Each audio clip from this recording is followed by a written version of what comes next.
Hello दोस्तों, welcome back to campus वाला। और मैं एक अपडेट लेके आया हूँ आपके लिए। अगर आप एक नीट एस्पायरेंट हैं and if you want admission in ayurveda colleges in Madhya Pradesh, तो this is the fourth round. ये चौथा राउंड है जो चल रहा है। ये जो राउंड चल रहा है ये स्ट्रे वैकेंसी राउंड है। और इस राउंड में जो प्रोसेस है एडमिशन मिलने का और अभी तक का जो स्टेटस है वो मैं आपको बता देता हूँ। देखिए, इस राउंड के अंदर वही लोग पार्टिसिपेट करेंगे जो एलिजिबल हैं, जिन्होंने एमपी के आयुष के पोर्टल पे रजिस्ट्रेशन किया हुआ है, डॉक्यूमेंट का वेरिफिकेशन किया हुआ है और उन्होंने चॉइस फिलिंग की है फोर्थ राउंड की। तो दोस्तों, रिपोर्टिंग का दिन है यानी 14th, यानी कि एक ही दिन है रिपोर्टिंग का।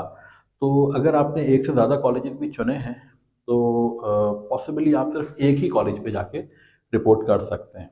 तो अपडेट ये है कि इसके बाद क्योंकि काउंसलिंग की डेट को एक्सटेंड कर दिया गया है और जो डेडलाइन थी 20 नवंबर की वो बढ़ा के 30th ऑफ नवंबर तक कर दी गई है, जिसके चलते अब आने वाले 15 दिनों में और फोर्थ राउंड कंप्लीट हो जाएगा। तो उसके बाद 15 दिन और बचते हैं। दैट मीन्स आपके पास 2 राउंड की जगह और आने वाली है। दैट मीन्स 2 न्यू राउंड्स और आएंगे जो स्ट्रे वैकेंसी राउंड होंगे।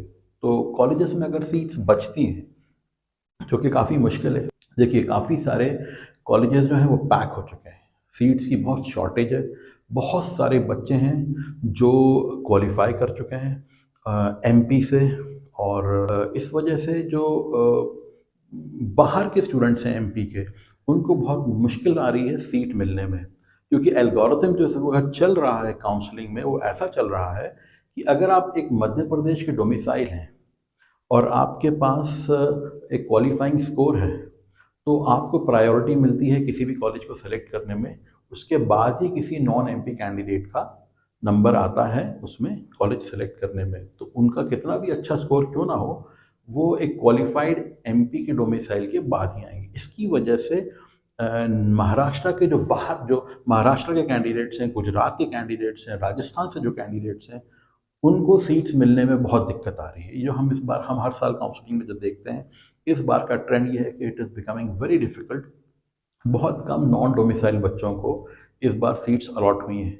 उसके बाद भी अभी कुछ कॉलेजेस हैं जिनके पास सीट्स बच रही हैं और जहाँ पॉसिबिलिटी है सीट मिलने की।